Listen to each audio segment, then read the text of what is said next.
దేవునికి మహిమ కలుగునుగాక. ప్రభువునందు ప్రియులారా, ప్రభు అయిన యేసుక్రీస్తు నామంలో మీ అందరికీ మరొకసారి నా వందనాలు తెలియచేస్తూ ఉన్నాను. మీరందరూ బాగున్నారని, దేవునిలో దినదినము కూడా మీరు బలపరచబడుతున్నారని మేము సంతోషిస్తూ మీ అందరి కొరకు ప్రతిదినము కూడా ప్రార్థన చేస్తూ వస్తున్నాం. ఈరోజు ఈ వీడియో వీక్షిస్తున్నటువంటి ప్రతి దేవుని బిడ్డకు, వింటున్నటువంటి వారు ఎవరైనప్పటికీ కూడా వారందరికీ కూడా నా వందనాలు తెలియచేస్తూ ఉన్నాను. ప్రియులారా, ప్రార్థన చేసుకొని ఈరోజు మన వాక్య ధ్యానములోనికి వెళదాం. అందరూ కూడా తలలు వంచినట్లయితే మీరున్న స్థలములో మోకరించి మాతో ఏకీభవించినట్లయితే ప్రభు సన్నిధానములో మనం ప్రార్థన చేసుకొని వాక్య భాగములోనికి వెళదాం. పరిశుద్ధుడైన మా ప్రియ పరలోకపు తండ్రి, మీ శ్రేష్టమైన ఘనమైన నామానికి వందనాలు చెల్లిస్తూ ఉన్నాము. నీ మహాప్రేమను బట్టి, నీ ఉన్నతమైన కృపను బట్టి మరొకసారి మీ సన్నిధిలో మేమందరము కూడా చేరి ఈ రీతిగా మిమ్మలను స్తుతించుటకు, మిమ్మలను ఘనపరచుటకు మీరిచ్చిన ఈ అవకాశాన్ని బట్టి మీకు స్తోత్రములు చెల్లిస్తున్నాం. ఈ సమయంలో మీ సన్నిధిలో కూడినటువంటి మమ్ములను మీరు జ్ఞాపకం చేసుకొనండి. మీ వాక్యము యొద్దకు వస్తుండగా సమయోచితమైనటువంటి మీ జ్ఞానం, నీ పరిశుద్ధాత్మ సహాయమును అనుగ్రహించి మీ మాటల ద్వారా మా జీవితాలు బలపడుటకు తగిన కృప చూపమని ప్రార్థన చేస్తూ మీ కృపగలిగిన హస్తాలకు మమ్మల్ని మేము అప్పగించుకొనుచు యేసుక్రీస్తు ప్రభు పేరిట ప్రార్థించి వేడుకుంటున్నాము తండ్రి, ఆమేన్. మంచిది. ప్రభునందు ప్రియమైనటువంటి దేవుని వారలారా, మత్తయి సువార్త ధ్యానాలలో మనమున్నాము. మత్తయి సువార్తలో ఉన్నటువంటి ప్రతి అధ్యాయము మరి మనము పరిపూర్ణంగా తెలుసుకోకపోయినా కొన్ని ప్రాముఖ్యమైనటువంటి సంగతులను మనము తెలుసుకోవటానికి ప్రభువు చూపినటువంటి ఈ కృపకై నేను ప్రభువుని ఎంతగానో స్తుతిస్తున్నాను. నిజంగా మీరందరూ కూడా చాలా స్పష్టంగా వినబడుతున్నటువంటి దేవుని మాటలన్నింటినీ బహు జాగ్రత్తగా వింటున్నారని, వినటం మాత్రమే కాకుండా పరిశీలన చేసి సత్యమేదో అసత్యమేదో మీరు తెలుసుకుంటున్నారని నేనెంతగానో మిమ్ములను బట్టి ప్రభుని స్తుతిస్తూ ఉన్నాను. ప్రియులారా, వాక్యము అనేటువంటిది చాలా పవిత్రమైనది, పరిశుద్ధమైనది. దేవుడు తన మనసులో ఉన్నటువంటి మాటలను ఆత్మ మూలముగా మన కొరకు వ్రాయించి ఇచ్చినటువంటి ఈ గ్రంథంలోని మాటలన్నిటినీ కూడా బహు జాగ్రత్తగా మనము పరిశీలన చేయాలి. ఎందుకంటే ప్రభు అన్న వాక్యమన్నా పడనటువంటి వారు ఎంతోమంది వక్రీకరిస్తున్నారు అనేటువంటి బాధ ఒక ప్రక్కనైతే, క్రైస్తవులైనటువంటి వారు కూడా వాక్యాన్ని వక్రీకరిస్తూ మరి వాక్యం విషయంలో ఎవరి ఆలోచన ప్రకారం వారు బోధిస్తూ వెళ్ళిపోతున్నారు. ఇటువంటి పరిస్థితులలో మనము వాక్యాన్ని పరిశోధించటం, పరిశీలనగా తెలుసుకోవటం అనేది చాలా అవసరం. అందుకే దేవుని పిల్లలమైనటువంటి మనము దేవుని వాక్యాన్ని వింటున్నప్పుడు బైబిల్ గ్రంథాన్ని దగ్గర పెట్టుకొని లేఖనాలు ఏ విధముగా మాట్లాడుతున్నాయి, ఏ విధానములో దేవుడు తన గ్రంథంలో ఉన్నటువంటి మాటలను మన కొరకు వ్రాయించాడు అనేటువంటి సందర్భం, కాలం, మరి ఆనాటి పరిస్థితులను కూడా మనము గుర్తించి దైవ గ్రంథమును తెలుసుకొనుట అనేది చాలా అవసరమని నేను మీకు తెలియచేస్తూ ఉన్నాను ప్రియులారా. అందుచేతనే బైబిల్ గ్రంథములో నుండి మనం క్రొత్త నిబంధనలో మత్తయి సువార్తను ధ్యానిస్తూ వస్తూ ఉన్నాము. ఈరోజు 4వ అధ్యాయంలో మరికొన్ని సంగతులు మనము తెలుసుకుందాం. ఎందుకంటే ఇంతకు మునుపు భాగంలో ఈ మత్తయి సువార్త 4వ అధ్యాయములో ప్రభువైన యేసుక్రీస్తు వారు బాప్తిస్మం పొందిన తరువాత ఆత్మచేత అరణ్యమునకు కొనిపోబడటం, 40 దినములు ఆయన ఉపవాసం ఉండటం, ఆయన ఆకలి కొనిన తరువాత శోధకుడు అపవాది అనేటువంటి వాడు ప్రభు దగ్గరకు రావటం, ప్రభువుని శోధించినటువంటి ఆ విధానమును మనం తెలుసుకున్నాం. అంత మాత్రమే కాదు, ఆ శోధనను ప్రభు అయినటువంటి యేసుక్రీస్తు వారు ఏ విధముగా జయించారో, ఏ విధముగా మరి అపవాది యొక్క తంత్రములను ఎరిగినటువంటి వాడై దాని అగ్ని బాణములను ఆర్పివేశాడో మనము దైవ గ్రంథములో నుండి చూస్తూ వచ్చాం ప్రియులారా. ఇక ఈరోజు మనము యేసుక్రీస్తు వారు అపవాదితో పోరాడిన తరువాత, వాడిని ఓడించిన తరువాత, ఆ శోధనలో నిలిచి గెలిచి విజయ వీరుడైన తరువాత ఆయన ఒక వార్త వినవలసి వచ్చింది. అదేంటంటే యోహాను చెరపట్టబడ్డాడు, ఆయన చెరలో వేయబడ్డాడు అనేటువంటి వార్త ఆయన విన్నాడు. చూద్దాం ఆ వచనాలు. మత్తయి సువార్త 4వ అధ్యాయము 12వ వచనము నుండి మనం చదువుకుందామండి.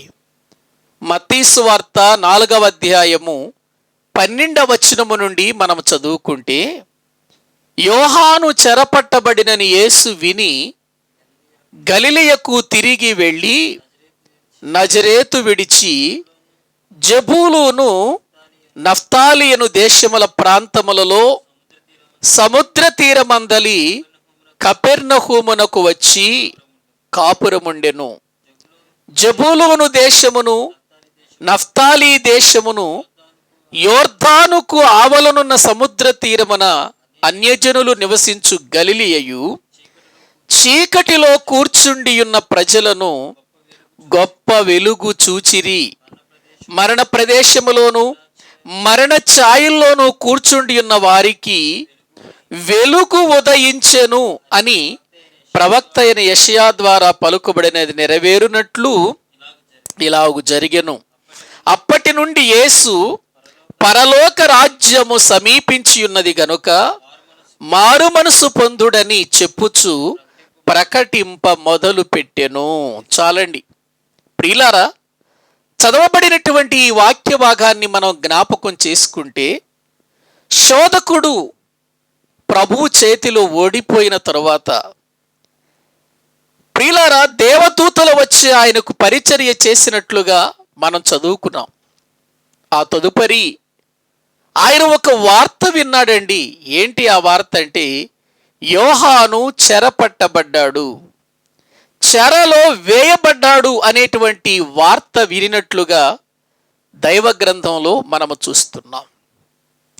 ఇక్కడ మనం చూస్తే యోహాను ఎందుకు చెరలో వేయబడ్డాడు, ఎందుకు చెరపట్టబడ్డాడు? ఈ వార్త యేసు ప్రభు వారికి తెలిసి యేసు ప్రభు వారు మరి కపెర్నహూమునకు వచ్చి కాపురం ఉన్నటువంటి విధానం కూడా మనం తెలుసుకుంటున్నాం ప్రియులారా. మీరు ఒక్కసారి జ్ఞాపకం చేసుకోండి, బైబిల్ గ్రంథాన్ని మనము బాగా జాగ్రత్తగా తెలుసుకోగలిగితే, ఈ యోహాను దేవుని కొరకు ముందుగా పంపబడినటువంటి ఒక ప్రవక్తగా, ఒక దూతగా, దేవుని యొక్క పని కొరకై అతడు ముందుగా పంపించబడినటువంటి ఒక దేవుని యొక్క ప్రణాళికలో ఉన్నటువంటి వాడిగా మనం చూస్తున్నాం.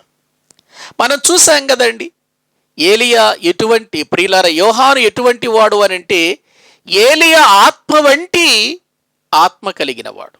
అంటే ఏలియాలాగా ధైర్యము, పౌరుషం, దేనికి భయపడక ఉన్నది ఉన్నట్లుగా బోధించగలిగిన వాడు యోహాను గారు. దేనికి భయపడడు, ఎవరికి భయపడడు.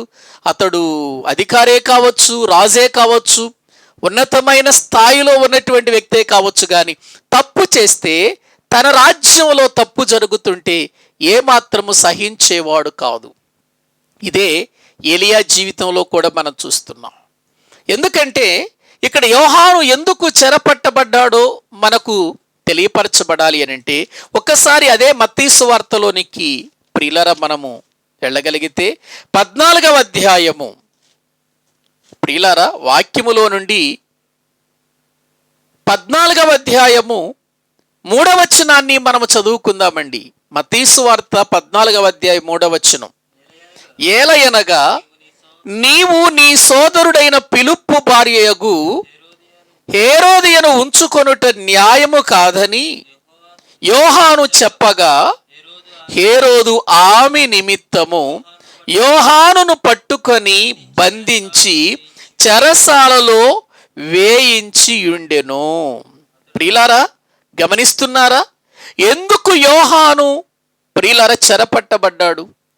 ఎందుకు యోహాను చెరసాలలో వేయబడ్డాడు అనంటే, ఆనాటి దినాలలో ప్రియులారా ఉన్నటువంటి మరి దేవుని వాక్యములో మనము చూడగలిగితే రాజైనటువంటి హేరోదు, ప్రియులారా అక్కడ జరుగుతున్నటువంటి సందర్భం చూస్తున్నాం. ఒక్కసారి మళ్ళీ ఆ మొదటి వచనాన్ని నుండి మనము చదువుకుంటే 14వ అధ్యాయం. ఆ సమయమందు చతుర్థాధిపతి అయిన హేరోదు యేసును గూర్చి సమాచారము విని, ఇతడు బాప్తిసమిచ్చి యోహాను, అతడు మృతులలో నుండి లేచి ఉన్నాడు, అందువలననే అద్భుతములు అతని యందు క్రియారూపకలగుచున్నవని తన సేవకులతో చెప్పెను. ఏలయనగా నీవు నీ సోదరుడైన ఫిలిప్పు భార్యయగు హేరోదియను ఉంచుకొనుట న్యాయము కాదని యోహాను చెప్పగా, హేరోదు ఆమె నిమిత్తము యోహానును పట్టుకొని బంధించి చెరసాలలో వేయించి ఉండెను. ప్రియులారా హేరోదు ఒక తప్పు చేశాడు. ఏంటి అతడు చేసిన తప్పు అంటే, తన సోదరుడగు ఫిలిప్పు భార్యగు హేరోదియను తీసుకొని వచ్చి ప్రియులారా అతడు తన భార్యగా చేసుకున్నాడు. ఏమండి, ఇది ఎంత భయంకరమైనటువంటి ఘోరమైనటువంటి పాపమో ఒకసారి ఆలోచించండి. ఫిలిప్పు హేరోదుకు సోదరుడు. ప్రియులారా ఆ సోదరుని భార్యను తెచ్చుకొని తన భార్యగా అతడు రాజ్యములో బ్రతుకుతున్నాడు. ఇది ప్రియులారా ఎవరికి పట్టలేదు, ఎవరు కూడా దీన్ని ఖండించలేదు. ఎందుకంటే భయం. రోమా చక్రవర్తులు, ఆ రోమా చక్రవర్తుల క్రింద ఉన్నటువంటి ప్రియులారా ఈ హేరోదులు రాజులు రోమా ప్రభుత్వ అధికారములో పని జరిగిస్తూ ఉన్నారు. అయితే యూదులకు రాజైనటువంటి వాడు ప్రియులారా బహు జాగ్రత్తగా బ్రతకాలి, మాదిరికరమైనటువంటి వ్యక్తిగా ఉండాలి. ఎందుకంటే రాజు తప్పు చేస్తే, రాజు పొరపాటు చేస్తే రాజ్యం ప్రియులారా బాగుంటుందా? రాజ్యాన్ని సరిగా పరిపాలిస్తాడా? రాజ్యములో ఒక మంచిని చూపించగలుగుతాడా అంటే చూపించలేడు. మనకు తెలుసు బైబిల్ గ్రంథంలో యూదా రాజులైనటువంటి వారు అప్పటికే ఎన్నో రకాలుగా బ్రతికి దేవుని నామానికి అవమానకరముగా జీవించినప్పుడు దేవుడు సహించలేదండి. మరి ఇప్పుడు యేసుక్రీస్తు ప్రభువారు వచ్చినటువంటి కాలములో, అంటే యోహాను గారు యేసు ప్రభు కంటే ముందు వచ్చినటువంటి యోహాను గారి యొక్క కాలములో కూడా యూదా రాజుల యొక్క పరిస్థితులు బాగుండలేదు. ప్రియులారా హేరోదు అనేటువంటి, అంటే నేను అంతకుముందు మీకు చెప్పాను, హేరోదులు అని అంటే ప్రియులారా ఐగుప్తు రాజులను ఫరోలు అని ఎలా పిలుస్తారో, అలాగే రోమా చక్రవర్తులను కైసరులు అని ఎలా పిలుస్తారో, యూదా రాజులను కూడా హేరోదులు అని పిలుస్తారు. కాబట్టి ఏ హేరోదు ప్రియులారా ఎప్పటివాడో ఏంటో అనే విషయాలు నిజంగా మనము హేరోదులను గురించి తర్వాత చెప్పుకుందాం. అయితే ఇక్కడ వాక్యములో మనము చూడగలిగితే ప్రియులారా, ఇదిగో ఇక్కడ చతుర్థాధిపతి అయినటువంటి హేరోదు యేసును గూర్చి సమాచారము విని, నిజంగా ఇతడు చనిపోయినటువంటి యోహాను మళ్ళీ బ్రతికొచ్చాడా ఏంటి, అతడు చేసినట్లుగానే చేస్తున్నాడు అని మాట్లాడుతూ ప్రియులారా అక్కడ యోహాను గారి యొక్క సందర్భాన్ని తీసుకొస్తున్నట్లుగా మనము చూస్తున్నాం. ఎందుకంటే హేరోదు అనేటువంటి వ్యక్తి తన ప్రియులారా మరి సహోదరుడైనటువంటి ఫిలిప్పు భార్యను తెచ్చుకొని ఉంచుకున్నాడు. ఇది సహించలేకపోయాడు యోహాను గారు. యోహాను కాలంలో జరిగిన సంఘటన అది. ప్రియులారా సహించలేకపోయినటువంటి యోహాను ధైర్యంగా వెళ్ళిపోయి నీవు చేస్తున్నది న్యాయము కాదు అని చెప్పాడండి హేరోదుకు. రాజుకు చెప్పాడండి. ఏమండి, నేను ముందే చెప్పాను ఇతడు ఏలియా ఆత్మ కలిగిన వాడు అని. చూద్దాం రండి, చూడండి ఒకసారి అతడు ఎటువంటి వాడుగా ఉంటాడో బైబిల్ గ్రంథములో యోహాను గురించి మనం చెప్పుకున్నప్పుడు ప్రియులారా అతని గూర్చి దేవుడు చెప్పిన విధానం మనం చదువుకున్నాం. మళ్ళీ ఒకసారి చదువుకుందాం. అతడు ఎటువంటి వాడవుతాడో లూకాసు వార్త 1వ అధ్యాయము దేవుని వాక్యములో నుండి 14వ వచనాన్ని మనం చదువుకుందామండి. 14వ వచనం. అతడు ప్రభువు దృష్టికి గొప్పవాడై ద్రాక్షారసమునైనను మద్యమునైనను త్రాగక తన తల్లి గర్భమున పుట్టినది మొదలుకొని పరిశుద్ధాత్మతో నిండుకొనిన వాడై ఇశ్రాయేలీలలో అనేకులను ప్రభువైన వారి దేవుని వైపుకు త్రిప్పును.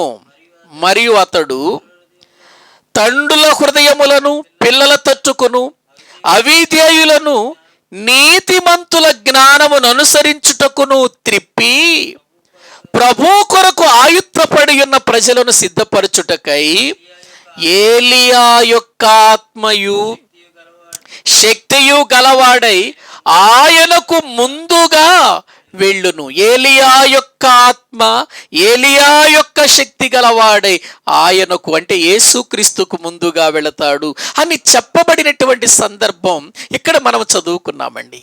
యోహాను గారు ఎటువంటి వాడు? ప్రభువు దృష్టికి గొప్పవాడు, పరిశుద్ధాత్మతో నిండినటువంటి వాడిగా దైవ గ్రంథంలో చూస్తున్నాం. అంత మాత్రమే కాదు, ఏలియా ఎటువంటి ఆత్మతో దేవుని పని చేశాడో, ఏలియా ఎటువంటి శక్తితో దేవుని కొరకు రోషము కలిగిన వాడై నిలబడ్డాడు, అటువంటి వాడవుతాడు. ప్రియులారా ఏలియా ఎటువంటి వాడో ఒక్కసారి మనము దైవ గ్రంథములో గనుక చూడగలిగితే ప్రియులారా నిజంగా ఎంత అద్భుతమైనటువంటి రీతిలో ఏలియా గురించి వ్రాయబడిన చూద్దాం. ఎందుకంటే ఏలియా ఆత్మ లాంటి ప్రియులారా ఆత్మ కలిగిన వాడు కదా. చూద్దాం రండి ఏలియా ఎటువంటి వాడు దైవ గ్రంథములో మనము చూడగలిగితే రాజులు మొదటి గ్రంథం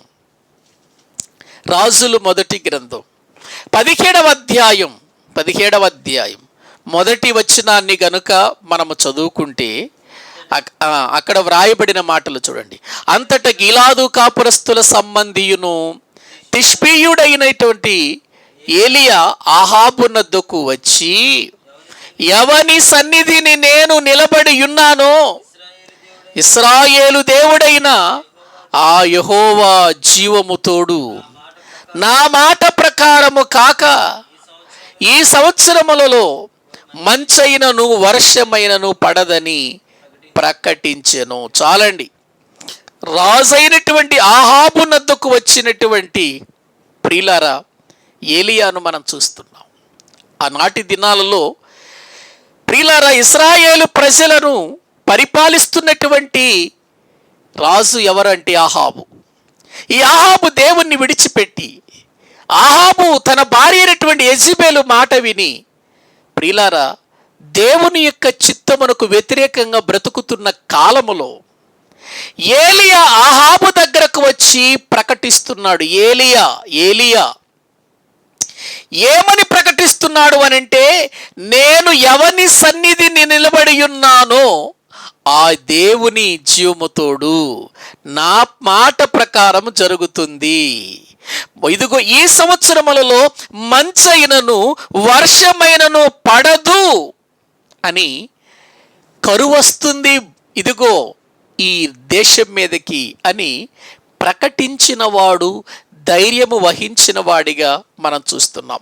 ఇక అక్కడ నుండి ఏలియా యొక్క విధానాన్ని మనము చూసుకుంటే, ఏలియా రోషము కలిగిన వాడిగా, ఏలియా ప్రియుల ఆహాబుతో సవాలు విసిరి, బయలు దేవుడైతే బయలును అనుసరిద్దాం, యెహోవా దేవుడైతే యెహోవాను అనుసరిద్దాం రండి అని ఒక చోటకు పిలిచి రోషము కలిగినటువంటి వాడిగా దేవుని సన్నిధిలో నిలిచి గెలిచినటువంటి వాడు. ఏవండి, ఇటువంటి ఏలియా ప్రజల మధ్యలో దేవుని నిరూపణ చేస్తే, దేవుని గొప్పతనమును గూర్చి ప్రియులారా అక్కడ నిరూపిస్తే, ప్రజలందరూ కూడా యెహోవాయే దేవుడని కేకలు వేయవలసిన పరిస్థితులు వచ్చాయి. అటువంటి పరిస్థితులలో ఏలియా బయలు యొక్క ప్రవక్తలను పట్టుకొని దేవుని నామానికి అవమానము కలిగిస్తూ, దేవుని ప్రజలను మభ్యపెడుతూ జీవిస్తున్న వారిని ప్రియులారా ఇదిగో పట్టుకొని అతడు చంపినట్లుగా మనం దైవ గ్రంథంలో చూస్తున్నాం. అంత రోషం కలిగిన వాడు, అంత ప్రియులారా పౌరుషంతో దేవుని కొరకు బ్రతికినటువంటి వాడు. రాజని లేకపోతే మరొకరు మరొకరు మరొకరు అని ఏమాత్రం భయపడకుండా దేవుని మాట ప్రకారం, దేవుని చిత్త ప్రకారం ప్రియులారా ప్రకటించినటువంటి వాడు ఏలియా.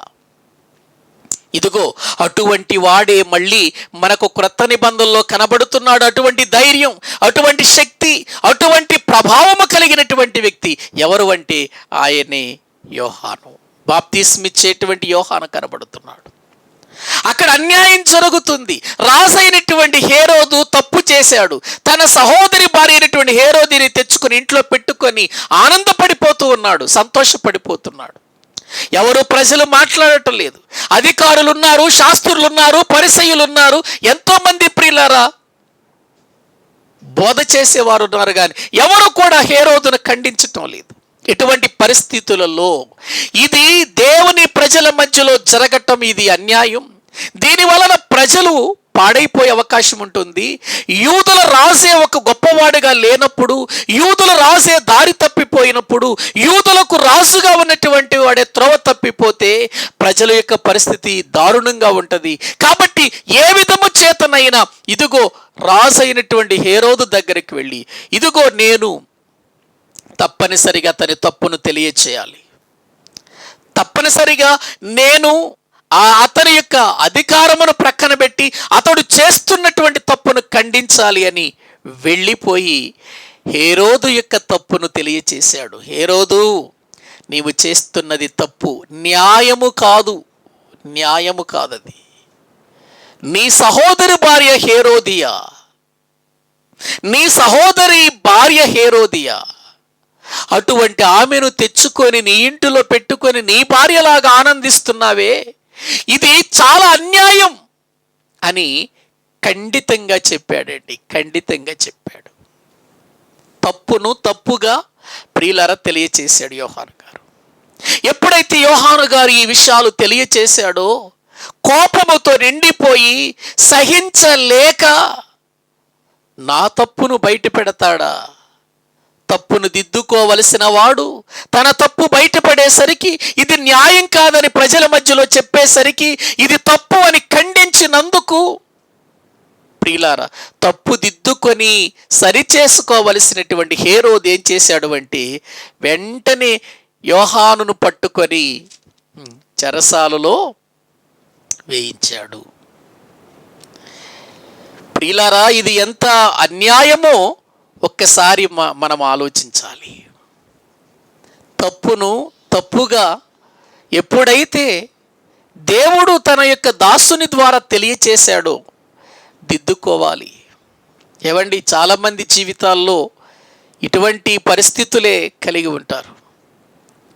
తప్పు చేస్తున్నప్పుడు వాళ్ళని మీరు తప్పు చేస్తున్నారు అని చెప్పకూడదు. ఏవండి, క్రైస్తవులలో చాలామంది ఇటువంటి వారు కనబడుతున్నారు. ఈ రోజున పరిస్థితులు ఎలాగొచ్చాయంటే, నేను దైవ సేవకుని కదా, నేను ఎప్పటి నుండో దేవుని పని చేస్తున్నాను కదా, నేను సంఘ పెద్దను కదా, నేను సంఘములో ఒక మంచి స్థానము కలిగిన వాడిని కదా, నేను ఒక మంచి సీనియర్ మోస్ట్ విశ్వాసిని కదా, నాకే బోధిస్తారా, నాకే చెబుతారా? నా తప్పే నాకు తెలియచేస్తారా అని చాలామంది వారి తప్పులు వాక్యము చేత బయటపడుతున్నప్పుడు సరిచేసుకోవలసిన వారు సరిచేసుకొనకపోగా ప్రియులారా వారి ఆత్మీయ జీవితంలో చాలా నష్టపోతున్నారు, దేవునికి దూరం అయిపోతున్నారు. ప్రియులారా గమనించండి, పొరపాటులు అనేటువంటివి మనుషుల యొక్క జీవితాలలో జరగవచ్చు. కానీ ఇది పొరపాటు అని తెలిసిన తర్వాత, వాక్యం మనకు నేర్పించిన తర్వాత, వాక్యం మన గద్దించినప్పుడు, మన ఖండించినప్పుడు సరిచేసుకోవలసిన అవసరత ఉందా లేదా? గమనించండి మీరు. వారు బోధకులే కావచ్చు, వారు ఎటువంటి వారైనా కావచ్చు. ఏ బోధకుడు తప్పు చేయడా? పొరపాటు లేవా? మాటలో కానీ, క్రియల్లో కానీ, తలంపులలో కానీ పొరపడుతూ ఉంటారు ప్రతి మనిషి. వాక్యం ఎందుకు? ఆ పొరపాట్లో నుంచి మనల్ని బయటికి తీసుకురావటానికే కదండి. వాక్యం ఎందుకు? సరిదిద్దటానికే కదండి. వాక్యం ఎందుకు? మన లోపాలను జాగ్రత్తగా దిద్ది మన సరైన మార్గము నిలబెట్టడానికే కదండి. కాబట్టి వాక్యము అనేటువంటిది ప్రతి వారి యొద్దకు వస్తుంది. ప్రతి వారు సేవకుల, వారి పెద్దల, అధికారుల, బిషప్పుల, లేకపోతే అపోస్తలని పిలువబడుతున్న వారా, ఎవరైనా కానివ్వండి, తప్పు అనేటువంటిది ఎవరు చేసినా తప్పే. పెద్దోడు చేస్తే తప్పు, చిన్నోడు చేస్తే ప్రియుల మరి తప్పు కాదు. పెద్దోడు చేస్తే తప్పు కాదు, చిన్నోడు చేస్తే తప్పు అన్నట్లుగా మనం ప్రియులారా బిహేవ్ చేయకూడదు. మన జీవితంలో ఎప్పుడైనా, ఏ సమయంలోనైనా మన పొరపాటు వాక్యము గద్దిస్తున్నప్పుడు వెంటనే లోబడిపోతే అది మనకు క్షేమకరం. వెంటనే లోబడిపోతే మన గొప్పతనం, మన పెద్దతనం, మన సీనియర్ ప్రియులారా, మన సీనియర్ మోస్ట్ విషయాలు పక్కన పెట్టేసేయండి. వాక్యము వచ్చి మన దగ్గరకు వచ్చి నువ్వు చేస్తున్నది తప్పు, నువ్వు మాట్లాడు తప్పు, ఇదిగో నీవు జరిగిస్తున్నది తప్పు అని దేవుని వాక్యం మన దగ్గరకు వచ్చినప్పుడు బుద్ధి తెచ్చుకోవటం, నేర్చుకోవటం చాలా అవసరం అండి. ఇది క్రైస్తవుని లక్షణం. అసలు క్రైస్తవుని యొక్క ఆత్మీయత ఎక్కడ ప్రియుల కనబడుతుందంటే ఇది ఇక్కడే కనబడుతుంది. నేనేం తప్పు చేశానండి, నేనేం పొరపాటు చేశానండి, నేను అసలేం పొరపాట్లు చేయలేదండి, నాలో అసలు ఏ తప్పు లేదండి అని అన్నామంటే ప్రియులారా మనం దేవుణ్ణి మోసపుచ్చిన వారం అవుతాం. ఉదయం లేచిన దగ్గర నుండి రాత్రి పడుకునేంత వరకు కూడా మనం ఏదో ఒక సమయంలో, ఏదో ఒక రీతిగా, ఒక రోజు కాకపోయినా ఒక రోజైనా మాటలో కానీ, క్రియలో కానీ, తలంపులలో కానీ ఏదో ఒక రకంగా మనము దేవునికి దూరం అయిపోతున్నాం. వాటిని చిన్న పొరపాటులుగా మనం ఎంచుకోకూడదు. పొరపాటు చిన్నదైనా పెద్దదైనా పొరపాటే. కాబట్టి వాక్యము వచ్చి మన దగ్గరకు వచ్చి ఖండిస్తున్నప్పుడు, మనకు ఉపదేశిస్తున్నప్పుడు దిద్దుకోవలసిన అవసరం. వారెవరైనా కానివ్వండి, వాళ్ళు మనకంటే చిన్నవాళ్ళ ప్రియులారా, ఒకవేళ వాళ్ళు మనకంటే చిన్నవారయ్యుండి మన పొరపాటులను వాక్యము ద్వారా మనకెత్తి చూపిస్తున్నారా? చూద్దాం, పరిశీలన చేద్దాం బైబిల్ గ్రంథంలో. అవును, వీళ్ళు చెబుతున్నారు నా పొరపాటు అని తెలియచేస్తున్నారు. ఇది పొరపాటు అన్నప్పుడు ఇదిగో నేను సరిచేసుకోవలసిన అవసరత ఉంది అని మనము వెంటనే దిద్దుకుంటే చాలా అవసరం. నిజమండి. బైబిల్ గ్రంథంలో పౌలు గారు తనకంటే సీనియర్ పేతురు గారిని, కేఫాని గద్దించాడు ఒక విషయంలో. గలతీయులకు రాసిన పత్రికలో గద్దించాడు. అపరాధిగా తీర్చబడినటువంటి వాడిగా కేఫా కనబడుతూ ఉంటే, పేతురు గారు కనబడుతుంటే, కేఫా నువ్వు చేస్తున్నది మంచిది కాదు అని పౌలు గారు గద్దించాడు. నిజంగా ఒకసారి చూడండి ఆ మాటలు. గలతీయులకు రాసినటువంటి పత్రిక దేవుని వాక్య భాగంలో ప్రియులారా మనము చూడగలిగితే 2వ అధ్యాయము, గలతీయులకు రాసినటువంటి పత్రిక 2వ అధ్యాయము దేవుని వాక్యములో నుండి మనము చూడగలిగితే 11వ వచనము నుండి ఆ మాటలు చదువుకుందాం. అయితే కేఫా అంతియొక్కకు వచ్చినప్పుడు అతడు అపరాధిగా తీర్చబడిన గనుక నేను ముఖాముఖిగా అతనిని ఎదిరించి తిని, ఏలయనగా యాకోబు నొద్ద నుండి కొందరు రాకమునుపు అతడు అన్యజనులతో భోజనము చేయుచుండెను గాని వారు రాగానే సున్నతి పొందిన వారికి భయపడి వెనుక తీసి వేరైపోయెను. తక్కిన యూదులను అతనితో కలిసి మాయావేషము వేసుకొనిరి గనుక బర్నబా కూడా వారి వేషధారణ వలన మోసపోయెను.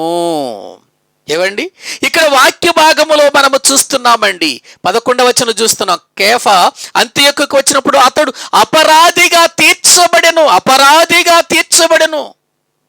ఏదో అపరాధం అతనిలో కనబడింది. అపరాధం కనబడినప్పుడు వెంటనే నేను ముఖాముఖిగా ఎదిరించాను. ఎవరిని? పేతురు గారిని. కేఫా అంటే ఎవరు? పేతురు గారిని. ఎవరు? పౌలు గారు. ఏమండి, పౌలు గారు మరి సేవలో ముందున్నవాడా? కేఫా సేవలో ముందున్నవాడా? కేఫా, పేతురు గారు ముందున్నవాడు, సీనియర్. ఏమండి, ఇప్పుడు అంత గొప్ప పేతురు గారిని ఇదిగో ఇక్కడ పౌలు గారు ఎదిరిస్తున్నాడు. తప్పు, అపరాధం చేశావు నువ్వు అని. అప్పుడు వెంటనే పేతురు గారు, నిన్నగాక మొన్నొచ్చేవు, నువ్వేంట్రా నాకు చెవటం అని అన్నాడా? లేదండి. దైవజనుడు అతడు, దేవుని వాక్యము ఎరిగినటువంటి వాడు, సత్యాన్ని తెలియచేస్తున్నటువంటి వాడు. అతడు నాకంటే చిన్నవాడు కావచ్చు, నాకంటే సేవలో వెనక అతడు రావచ్చు, కానీ అతడు ఆత్మీయ విషయంలో నాకంటే బలవంతుడు. కాబట్టి నేను చేసింది పొరపాటే, అతడు నన్ను గద్దించటం కరెక్టే అని సరిచేసుకున్నాడు, జాగ్రత్త పడ్డాడే గాని ఎక్కడ కూడా అతడు ఎదురు తిరగలేదు. నువ్వేంటి నాకు చెప్పేది అనలేదు. ఈ రోజున అటువంటి వారు సంఘాలలో కానీ సేవా విధానములో ఉన్న వారిలో కానీ కనబడుతున్నారంటే లేదండి. ప్రియులారా, ఒక ఆత్మీయుని విషయంలో మనము జాగ్రత్తగా ఇదిగో ఈ విషయాలు గుర్తించాలి. మనము పొరపాటు కలిగి ఉన్నప్పుడు, మనము లోపము కలిగి ఉన్నప్పుడు, వాక్యము వచ్చి మనల్ని గద్దిస్తున్నప్పుడు వాక్యానికి లోబడిపోవాలి. వాక్యానికి మనము ప్రియులారా ఇదిగో మన జీవితాలు అప్పగించాలి. ఎందుకంటే వాక్యం ఎటువంటిది అన్నాడు ఒకసారి చూడండి. తిమోతికి వ్రాసినటువంటి 2వ పత్రిక, బైబిల్ గ్రంథములో గనుక మనము చూడగలిగితే వ్రాయబడిన మాటలు 3వ అధ్యాయము దేవుని వాక్యములో నుండి 16-17 వచనాలు చదువుకుందామండి. 16-17 వచనాలు. దైవజనుడు సన్నద్ధుడై ప్రతి సత్కార్యమునకు పూర్ణముగా సిద్ధపడి ఉండునట్లు దైవావేశము వలన కలిగిన ప్రతి లేఖనమును ఉపదేశించుటకును, ఖండించుటకును, తప్పుదిద్దుటకును, నీతియందు శిక్ష చేయుటకును ప్రయోజనకరమయ్యున్నది అన్నాడు. ఏవండి, వాక్యము ఎటువంటిదో మనము గమనించాలండి. వాక్యము ఎంత శక్తివంతమైనదో మనము గుర్తించాలి. వాక్యం ఎవరి చేతిలో ఉందనేది కాదు ప్రియులారా, వాక్యము ఎంత పెద్దవాడి చేతిలో ఉన్నదా అనేది కాదు. వాక్యము ఒక ఆత్మీయుని చేతిలో ఉన్నప్పుడు ప్రియులారా ఆ వాక్యము మన దగ్గరకు వచ్చి మనకు ప్రియులారా జాగ్రత్త పడండి అని ఉపదేశిస్తున్నప్పుడు, ఖండిస్తున్నప్పుడు, తప్పు దిద్దుకోమని చెబుతున్నప్పుడు, నీతి యందు శిక్ష చేయుటకు అది ప్రయోజనకరమై ఉన్నదని ఎరిగి మనం ఆ వాక్యానికి లోబడాలి. కింద 4వ అధ్యాయములో కూడా మనం చూస్తే 2వ వచనంలో ఏమని చెబుతున్నాడో చూడండి. వాక్యమును ప్రకటించుము. తిమోతికి రాసిన 2వ పత్రిక 4వ అధ్యాయం 2వ వచనం. వాక్యమును ప్రకటించుము, సమయమందును అసమయమందును ప్రయాసపడుము, సంపూర్ణమైన దీర్ఘశాంతముతో ఉపదేశించుచు, ఖండించుము, గద్దించుము, బుద్ధి చెప్పుము. ఏవండి, గమనించండి, వాక్యము వింటున్న ప్రియులారా, గద్దింపు విశ్వాసులకేనా, బోధకులకు అవసరం లేదా? ఖండన విశ్వాసులకేనా, పెద్దలకు లేదా? ఉపదేశం అనేటువంటిది ప్రియులార కేవలం మన ముందు కూర్చున్న ప్రజలకేనా, మనకు లేదా అంటే ఉందండి. బైబిల్ ఏం చెబుతుంది? ఇతరులకు బోధించు నీవు బోధించుకోవా?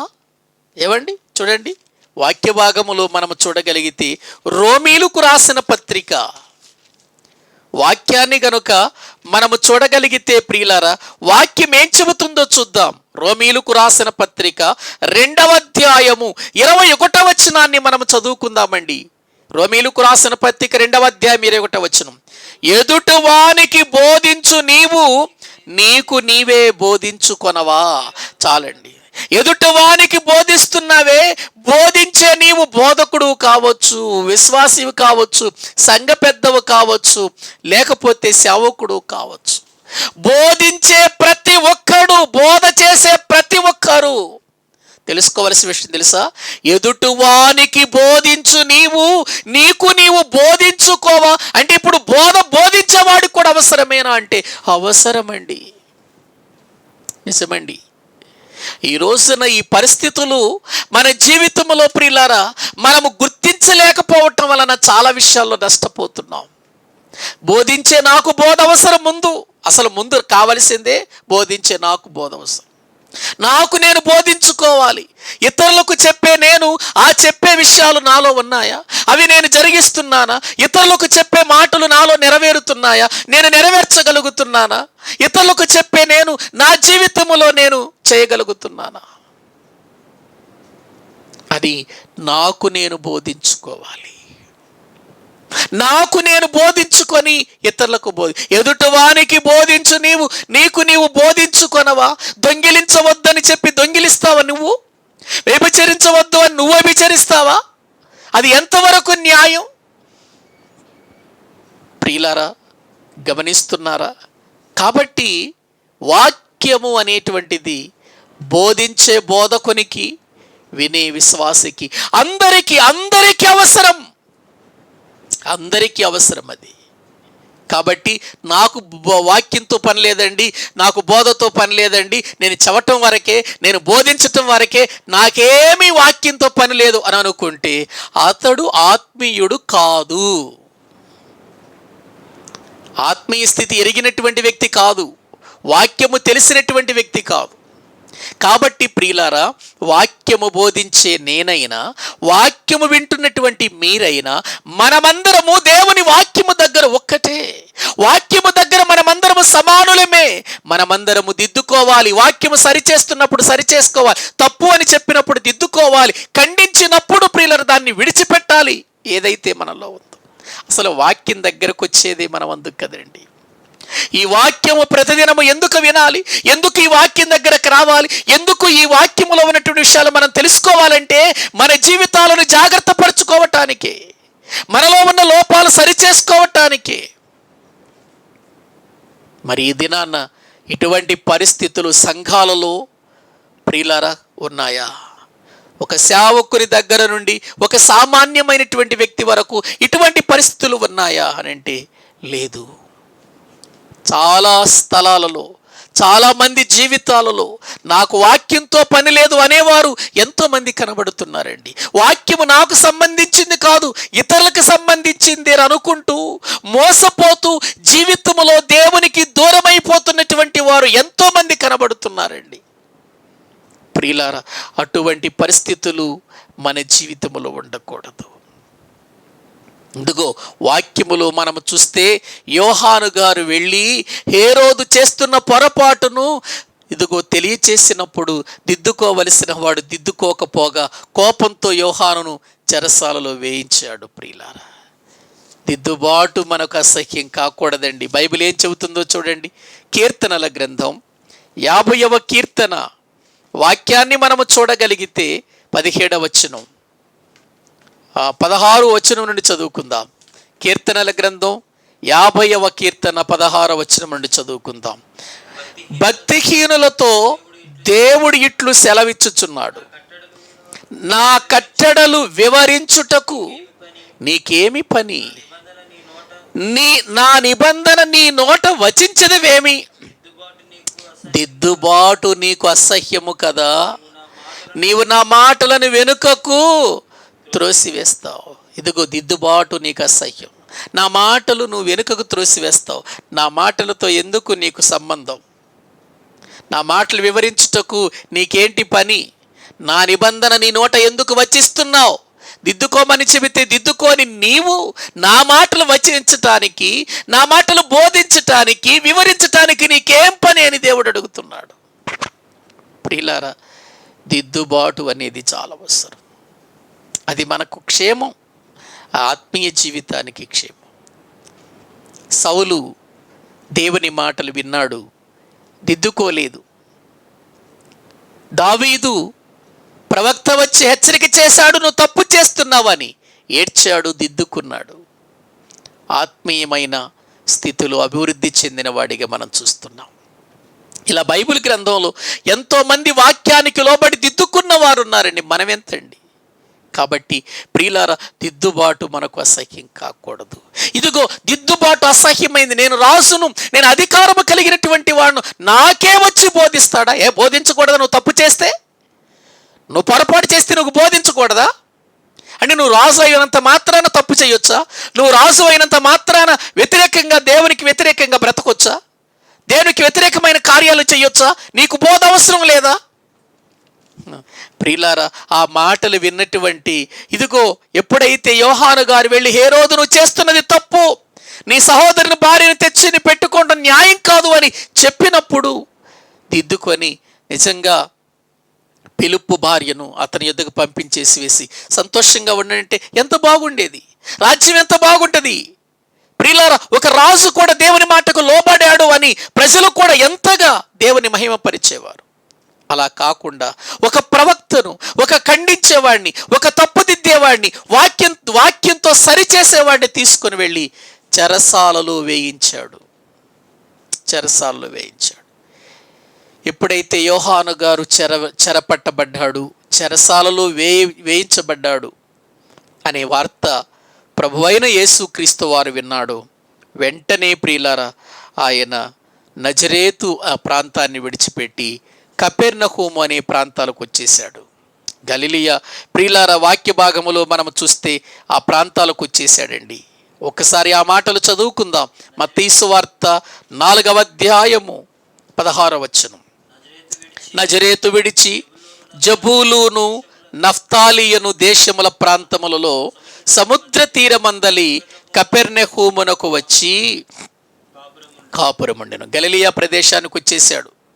గలిలియా సముద్ర తీర ప్రాంతాలలో ఉన్నటువంటి ప్రజల యొద్దకు వచ్చేసాడు. యోహాను చెరపట్టబడ్డాడు. ఇప్పటి వరకు వాక్యాన్ని ప్రకటించాడు. ఇప్పటి వరకు దేవుని రాజ్యాన్ని గురించి తెలియచేశాడు కదా. తెలియచేసినటువంటి ఇదిగో మరి యోహాను చెరపట్టబడ్డాడు. ఈ పరిచర్య ఆగకూడదు, ఈ పరిచర్య ఇంతటితో ముగించకూడదు, ఇది కొనసాగాలి అనుకుని ప్రభు ప్రియులారా నజరేతును విడిచిపెట్టి ఆ కపెర్నహూము ప్రదేశానికి వచ్చినట్లుగా మనం చూస్తున్నాం.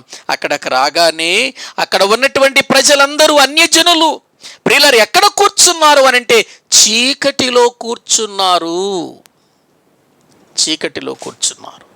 ఆ చీకటిలో కూర్చున్న వారు ఎప్పుడైతే ప్రభు ఆ ప్రాంతాలకు వెళ్ళాడో ప్రియులారా, అక్కడ వాళ్ళు ఏం చూశారట? గొప్ప వెలుగు చూచారు. ఇది ప్రవక్త అయిన యెషయా గారి ద్వారా వ్రాయబడినటువంటి సంఘటన. ఒకసారి చూద్దాం రండి. యెషయా గ్రంథము 9వ అధ్యాయం. ఈ మాటలు ఎక్కడ వ్రాయబడ్డాయో చూద్దాం. 9వ అధ్యాయం. ప్రియుల యెషయా గ్రంథము 9వ అధ్యాయము 2వ వచనాన్ని మనము చదువుకుందాం. చీకటిలో నడుచు జనులు గొప్ప వెలుగును చూచుచున్నారు. మరణ ఛాయ గల దేశ నివాసుల మీద వెలుగు ప్రకాశించును. నీవు జనమును విస్తరింపచేయుచున్నావు. ప్రియులారా, ఇక్కడ వ్రాయబడిన మాటలు మీరు గమనించండి. ఎంత స్పష్టంగా ప్రియులారా యెషయా గారు ప్రవచించాడో. ఇంకా మనం మొదటి వచనం నుండి చదువుకుంటే, అయినను వేదన పొందిన దేశం మీద మబ్బు నిలవలేదు. పూర్వకాలమున ఆయన జబూలూను దేశమును, నఫ్తాలి దేశమును అవమానపరిచెను. అంత్యకాలమున ఆయన సముద్ర ప్రాంతమును అనగా యోర్దాను అద్దరిని, అన్యజనుల గలిలియ ప్రదేశమును మహిమగలదానిగా చేయుచున్నాడు. చీకటిలో నడుచు జనులు గొప్ప వెలుగును చూచుచున్నారు. మరణ ఛాయ గల దేశ నివాసుల మీద వెలుగు ప్రకాశించును. యెషయా గ్రంథములో ప్రవచించినటువంటి ఆ ప్రవచనము ఇదిగో యేసుక్రీస్తు వారి ద్వారా, ఆయన కార్యాల ద్వారా నెరవేరుతుంది. యోహాను చెరపట్టబడిన తర్వాత యేసుక్రీస్తు వారు ప్రియులారా ఇదిగో ఆయన నజరేతుని విడిచిపెట్టి గలిలియా ప్రాంతంలోనికి రావటం, అక్కడ కపెర్నహూము అనేటువంటి ప్రాంతంలో ఆయన కాపురం ఉండటం, అక్కడ ఉన్నటువంటి అన్ని జనులందరూ అప్పటికే చీకటిలో కూర్చుని ఉండటం, యేసుక్రీస్తు వారు ఆ ప్రాంతానికి వెళ్ళేసరికి గొప్ప వెలుగు చూచినట్లుగా ఇదిగో వ్రాయబడిన మాట యేసుక్రీస్తు వారి జీవితములో నెరవేర్చబడుతుంది. ప్రియులారా, ఇక యేసుక్రీస్తు వారు ఏ యోహాను గారైతే చెరపట్టబడ్డాడో ఆ చెరపట్టబడినటువంటి యోహాను గారి విషయములో ప్రియులారా ఆయన బాధపడ్డాడు. జరిగినటువంటి ఆ విషయాన్ని బట్టి బాధపడుతూ ఇదిగో ఏ సువార్తనైతే ప్రియులారా ఆపేయాలి అని అనుకున్నారు, ఇప్పుడు యేసుక్రీస్తు ద్వారా మళ్ళీ ఇదిగో ప్రారంభమవుతుంది. ఆయన మొదలుపెట్టాడు. అప్పటి నుండి యేసు 17వ వచనంలో, అప్పటి నుండి యేసు పరలోక రాజ్యము సమీపించి ఉన్నది కనుక మారు మనసు పొందుడని చెప్పొచ్చు ప్రియులార ప్రకటింప మొదలు పెట్టెను అని దైవ గ్రంథంలో చూస్తున్నాం. గమనిస్తున్నారా? అవునండి, నిజంగా ఆయన ఎంత దేవుని యొక్క ప్రణాళికను ప్రవచనాలను నెరవేరుస్తూ ముందుకు వెళుతున్నాడు దైవ గ్రంథంలో చూస్తున్నాం. ఆ రీతిగా ఆయన స్వార్థను ప్రకటించుకుంటూ ప్రియులారా ఆ గలిలయ సముద్ర తీరమున నడుస్తూ ఉండగా పేతురు ప్రియులారా అలాగే అతని సహోదరుడైనటువంటి ఆంద్రేయ, ఆ తరువాత ప్రియులారా మరి జబదయి కుమారుడైనటువంటి యాకోబు, అతని సహోదరుడైన యోహాను, ఈ రీతిగా వారు ఆయన వెళుతూ ఉండగా మార్గ మధ్యములో వలలు కడుక్కోవటం, ప్రియులార చేపల పట్టడం అవి చూసినటువంటి ప్రభు నన్ను వెంబడించండి అనగానే వారు సమస్తాన్ని విడిచిపెట్టి ప్రభువుని వెంబడించటం. ఇక్కడ మనము ఈ వచనాలలో చూస్తాం, కింద వచనాలలో. అసలు మీరు గమనించండి ప్రియులారా, మీరు నన్ను వెంబడించండి అనగానే ఆయన్ని వీళ్ళు వెంబడించారు అనంటే, తమ వలలు విడిచిపెట్టి వారి దోణిలు విడిచిపెట్టి ఆయన వెంబడించారు అనంటే ఎంత సమర్పణతో ఆయన్ని వెంబడించారో ఒకసారి గమనించండి. ఈ రోజున చాలామంది ప్రభుని వెంబడిస్తున్నారు కానీ ఒక సమర్పణ లేదు, ఒక విధానం లేదు, ఒక పద్ధతి లేదు. ఏదో వెంబడిస్తున్నామంటే వెంబడిస్తున్నాం. ఎందుకు వెంబడిస్తున్నావయ్యా? ఏమైనా గొప్ప కార్యాలు చేస్తాడు, దీవిస్తాడు, మమ్మల్ని ఆశీర్వదిస్తాడు, అందుకని మేము ఆయన వెంబడిస్తున్నాం అనుకుంటున్నారే తప్ప దేవుని కొరకు జీవితాలను సమర్పణ చేసి ప్రియులారా వారి యొక్క బ్రతుకులలో ముందు కొనసాగే వారు ఎంతమంది ఉన్నారు. ఇక ఆ తరువాత ఆయన ప్రియులార సమాజ మందిరములోనికి వెళ్ళటం, ఆయన బోధించటం, దేవుని యొక్క మాటలు ప్రియులార దేవుని రాజ్యమును గూర్చిన మాటలు అనేకులకు తెలియచేయటం, ప్రియులార ఆ రీతిగా ఆయన అనేక అద్భుతాలు, అనేక వ్యాధులు కలిగిన వారిని, రోగులను బాగు చేయటం. ఆ తర్వాత ఆయన కీర్తి సిరియా దేశమన్నంతట కూడా వ్యాప్తి చెంది ఆ చుట్టుప్రక్కల ప్రాంతాల్లో ఉన్నటువంటి వారందరికీ కూడా అద్భుతమైనటువంటి సువార్త వెళ్ళిందండి. యోహాను గారు ఆగిపోతే సువార్త ఆగుతుందా? యోహాను గారిని చెరసాలలో వేసినంత మాత్రాన దేవుని ప్రణాళిక ఆగుతుంది అనుకున్నారా? ఆగదది. ఏవండి, ఆనాటి నుండి ప్రియులార ఇప్పటి వరకు కూడా ఎంతో మంది వాక్యం ప్రకటించబడకుండా, దేవుని మాటలు ప్రకటించబడకుండా, ప్రజల మధ్యకు దేవుని సువార్త వెళ్లకుండా చేయటానికి ఎన్ని రీతులుగా ప్రయత్నాలు చేస్తున్నారు. రాజుల దగ్గర నుంచి, అధికారుల దగ్గర నుండి ప్రియులార మత ఛాందసవాదుల వరకు ఎంతో మంది ప్రయత్నం చేస్తున్నారు ఈ వాక్యాన్ని ఆపాలని.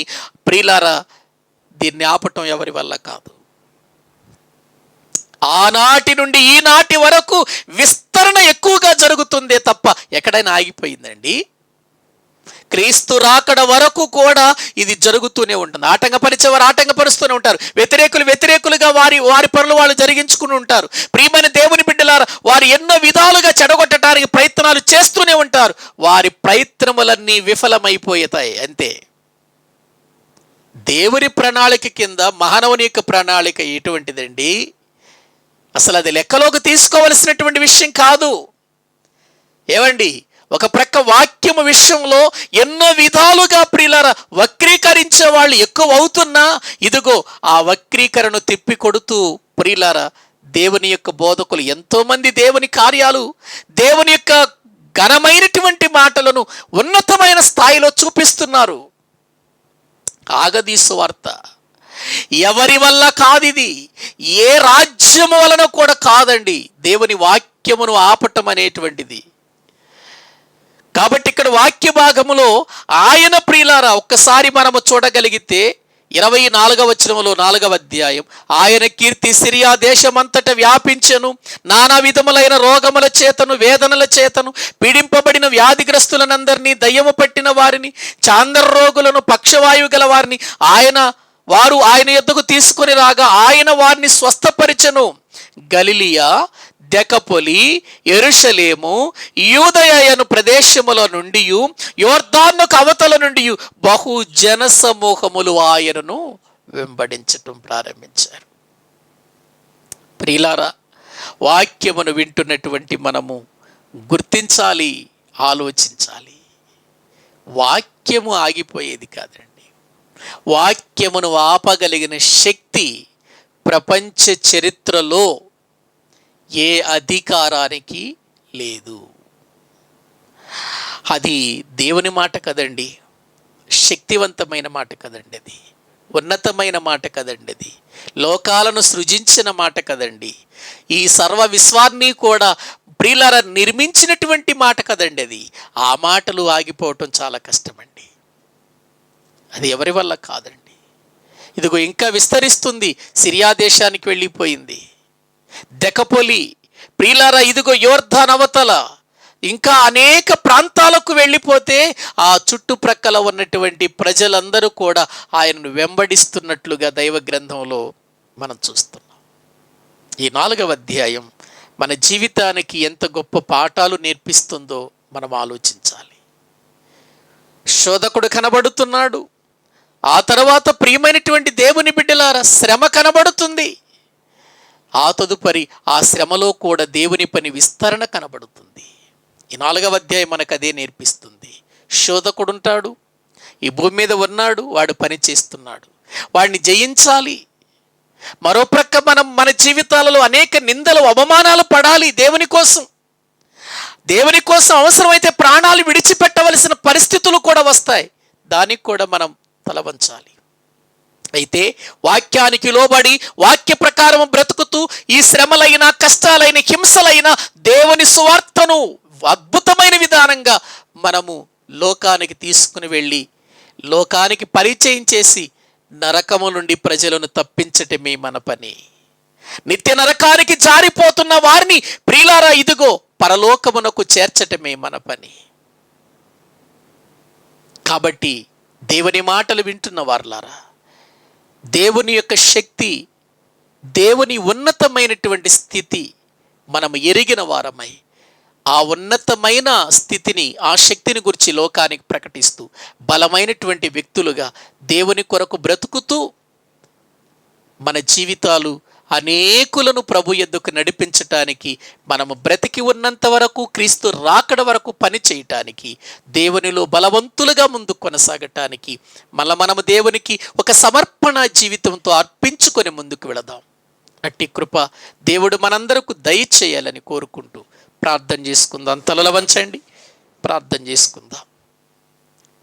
పరిశుద్ధుడవైన మా ప్రియ పరలోకపు తండ్రి, మీ శ్రేష్టమైన ఘనమైన నామానికి వందనాలు చెల్లిస్తూ ఉన్నాం. నీ మహాప్రేమను బట్టి, నీ ఉన్నతమైన కృపను బట్టి తండ్రి, మత్తయి సువార్త ధ్యానాలలో ఈరోజు 4వ అధ్యాయంలో ఉన్న కొన్ని ప్రాముఖ్యమైన విషయాలు మేము తెలుసుకోవటానికి మీరు చూపిన కృపకై మీకు స్తోత్రాలు. మీ సన్నిధిలో మమ్మలను బలపరచండి, ధైర్యవంతులుగా తీర్చిదిద్దండి. సమర్పణతో మా జీవితాలు నీ వాక్యానికి అనుకూలముగా, మీ వాక్యము చేత జాగ్రత్త పరచబడుతూ ముందు కొనసాగునట్లుగా కృప చూపండి. బ్రతికినంత కాలం నీ కొరకు యథార్థవంతులుగా, నమ్మకస్తులుగా బ్రతుకుతూ నిత్య జీవము కొరకైన ఒక మంచి ఆసక్తి కలిగిన వారమై మేము ఆత్మీయ స్థితులు ఎక్కడ బలహీనులము కాక బలవంతులుగా మీలో సాగిపోనట్లు కృప చూపమని ప్రార్థన చేస్తూ మా ప్రభు, మా రక్షకుడు, మీ ప్రియ కుమారుడైన యేసుక్రీస్తు ప్రభువారి అతి శ్రేష్టమైన నామములో ప్రార్థించి స్తుతించి వేడుకుంటున్నాము తండ్రి. ఆమేన్. అందరికీ వందనాలు.